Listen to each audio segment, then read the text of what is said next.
కార్యక్రమానికి ఇచ్చేసినందుకు వారందరూ కూడా పత్రికా సోదరులకు మొట్టమొదటి నమస్కారాలు తెలియజేస్తున్నాను. నిన్నే సత్యవతి చలమయ్య గారు ఒక ప్రెస్ మీట్ ఇచ్చాడాయన. కారణేంటంటే, ఏ వంక దొరకకపోతే డొంకట్టుకున్నాడట. అలాగా ఈవేళ ప్రతిభా నియోజకవర్గ బాధ్యత పార్టీ పరంగా కూడా ఉదయభాస్కర్ గారికి అంటే బాబు గారికి అప్పజెప్పి పార్టీ వరుపుల సుబ్బారావుని గెలిపించి తీసుకొచ్చే బాధ్యత నీకే అప్పచెప్తున్నాం. కాబట్టి నీ నియోజకవర్గ విధానంలో నీకు అంత బాగుంది కాబట్టి చాలా ఎక్కువ టైము నియోజకవర్గంలో ఉండి తప్పకుండా కూడా ఆయన గెలుపుకి నువ్వు కృషి చేసి తీసుకురావాలని చెప్పేసి ఒక బాధ్యత అప్పచెప్పిన సందర్భం కూడా గతంలో జరిగింది. దాని మీద ఒక ఏరియశ్రమే కాదు, నియోజకవర్గంలో చాలా గ్రామాల్లో ఉండే సమస్యలన్నింటినీ కూడా పరిష్కరించుకుంటూ కూడా బాబు గారు చాలా విధానం కూడా వైఎస్ఆర్ కాంగ్రెస్ పార్టీకి అన్ని రకాలుగా కూడా ప్రయత్నం చేసే సందర్భం జరుగుతుంది గెలుపు గురించి. కానీ ఈవేళ పెత్తనం చేస్తున్నారనే ఉద్దేశంతో చెప్పే మాటలు నిజంగా కూడా చాలా హాస్యాస్పదంగా ఉంది. పెత్తనం ఏంటండి, అతను వైఎస్ఆర్ కాంగ్రెస్ పార్టీ ఎమ్మెల్సీ అభ్యర్థి అతను. ఏదో అల్లాటప్పగా వచ్చినటువంటి కాదు. పార్టీ పరంగా కూడా అతనికి బాధ్యత అప్పచెప్పారు కాబట్టి ఈవేళ ఒక ఏరియాస్‌లోనే కాదు నియోజక వ్యాప్తంగా కూడా అతను అందరినీ సమన్వయం చేసుకుంటూ అందరినీ కూడా తప్పకుండా వైఎస్ఆర్ కాంగ్రెస్ పార్టీకి పనిచేయాలి. మా మావయ్య గారు వరపుల సుబ్బారావుని గెలిపించాలని ధ్యేయంతోటే ఆయన పనిచేసే సందర్భం జరుగుతుంది తప్పించి ఏదో ఎక్కడి నుంచో వచ్చేసి ఇక్కడ పెత్తనం చేసే అవకాశం కాదు అతను. అంటే ఉభయ గోదావరికి ఒక ఎమ్మెల్సీ అతను.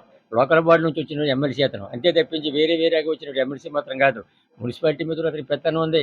ఎవరన్నా ఒకవేళ ఏరియాస్‌లో కొంతమంది ఎళ్ళొచ్చు ఆయన దగ్గరికి కొన్ని కార్యక్రమాల మీద.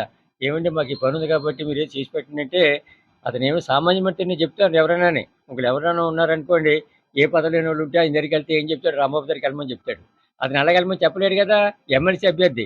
ఒకవేళ ఏ కారణం చేతన ఆ మాట చెప్పాడనుకోండి, మరి మీ దగ్గరికి ఎందుకు వస్తామండి మేము? మీరేదో చేసి పెడతారు కదా అని వచ్చామంటున్నారు కొంతమంది.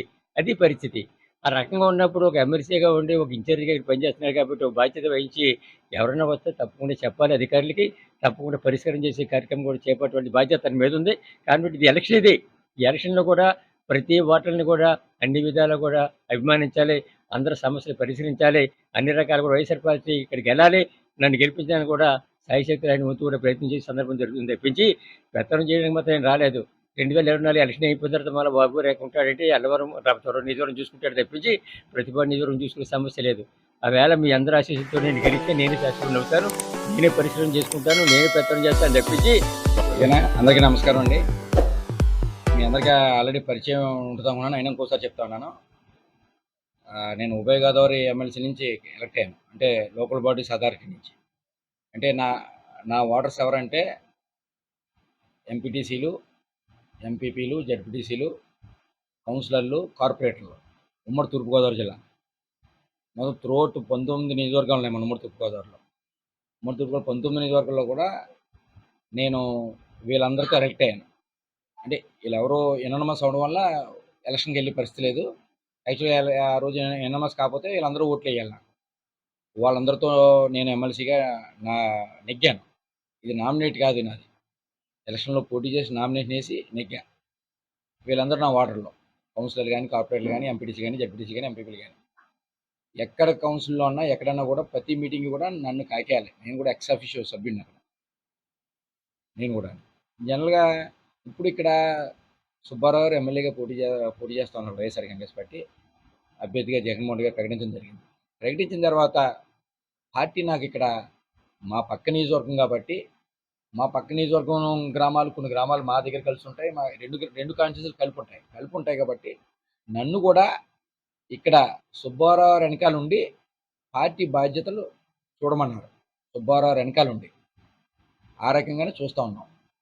ఈవేళ సుబ్బారావు నెగ్గి ఈవేళ పోటీ చేయలేదు. సుబ్బారావు సుమారుగా ఈ టర్మ్తో 6 సార్లు, 7వ సారి ఇది 6 సార్లు పోటీ చేశారు గడిచిన కాలంలో. 6 సార్లు పోసినప్పుడు ఆయన నా సొంత మేనత్త సుబ్బారావు భార్య.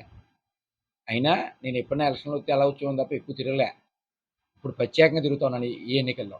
ఎందుకంటే పార్టీ స్ట్రిక్ట్గా నన్ను ఆదేశించడం జరిగింది. బాధ్యతలు అప్పచెప్పడం జరిగింది. సుబ్బారావుని ఎట్టి పరిస్థితుల్లో వెనకాల ఉండి పార్టీ బాధ్యతలన్నీ చక్కబెట్టి బాధ్యతను తీసుకుని చేయమని చెప్పారు.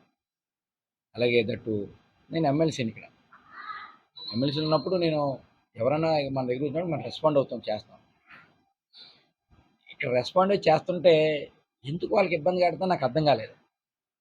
గడిచిన 2.5 సంవత్సరాల్లో ఈ మున్సిపాలిటీలో ఇక్కడ స్థానిక విలేకరులుగా మీ అందరికీ అవగాహన ఉంది ఏం జరుగుతుంది ఇక్కడ